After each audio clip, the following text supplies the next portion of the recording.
नमस्कार दोस्तों, आप सभी का हमारे यूट्यूब चैनल पर स्वागत है। आज मैं आप लोगों को पंचतंत्र की कहानी जादुई पतीला सुनाऊंगी। तो कहानी इस प्रकार से है। सालों पहले पीतल नगर में किशन नाम का एक किसान रहता था। वह गांव के एक जमींदार के खेत पर काम करके किसी तरह अपना घर चला रहा था।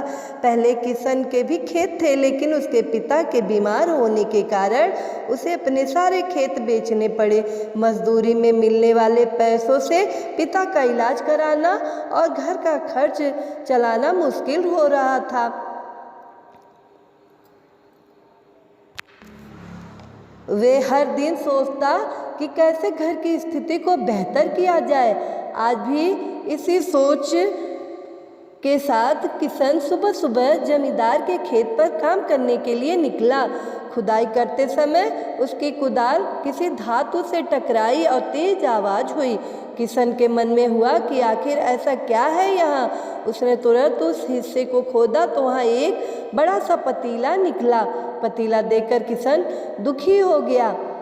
किशन के मन में हुआ कि ये जेवरात होते तो मेरे घर की हालत थोड़ी सुधर जाती। फिर किशन ने सोचा कि चलो अब खाना ही खा लेता हूँ। किशन ने खाना खाने के लिए अपने हाथ की कुदाल उस पतीले पे फेंक दी और हाथ मुंह धोकर खाना खाने लगा। खाना खत्म करने के बाद किशन अपनी कुदाल उठाने के लिए उस पतीले के पास पहुंचा।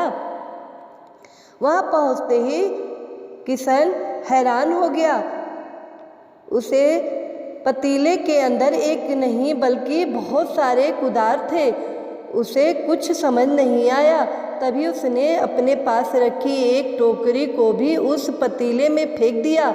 वह एक टोकरी भी पतीले के अंदर जाते ही बहुत सारी हो गई। यह सब देखकर किशन खुश हो गया और उस जादुई पतीले को अपने साथ घर लेकर चला आया। वे हर दिन उस बर्तन में अपने कुछ औजार डालता और जब वह ज़्यादा हो जाते तब उन्हें बाजार जाकर बेच आता। ऐसा करते करते किशन के घर की हालत सुधरने लगी। उसने इस तरह से बहुत पैसा कमाया, अपने पिता का इलाज भी करवा लिया। एक दिन किशन ने कुछ गहने खरीदे और उन्हें भी पतीले में डाल दिया। वे गहने भी बहुत सारे बन गए।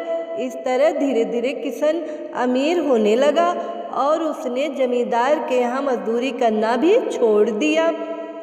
किशन को अमीर होते देख जमींदार मोहन को किशन पर शक हुआ। वह सीधे किशन के घर पहुंचा। वहां जाकर उसे जादुई पतीले के बारे में पता चला।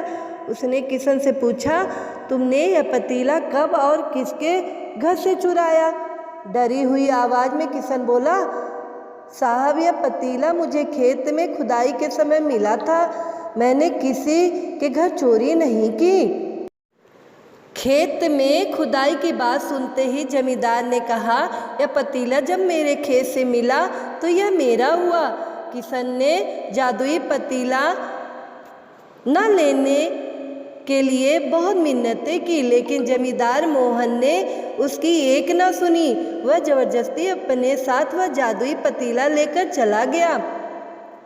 जमींदार ने भी किशन की ही तरह उसमें सामान डालकर उसे बढ़ाना शुरू किया। एक दिन जमींदार ने अपने घर में मौजूद सारे गहने एक एक करके उस पतीले में डाल दिए और रातों रात बहुत अमीर हो गया। एकदम से जमींदार के अमीर होने की खबर पीतल नगर के राजा तक पहुंच गई।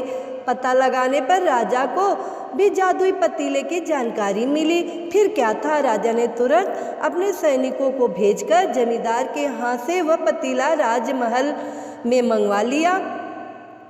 राजमहल में उस जादुई पतीले के पहुँचते ही राजा ने अपने आसपास मौजूद सामान को उसमें डालना शुरू कर दिया। सामान को बढ़ता देखकर राजा दंग रह गया। होते होते आखिर में राजा खुद उस पतीले के अंदर चला गया। देखते ही देखते उस पतीले से बहुत सारे राजा निकल आए।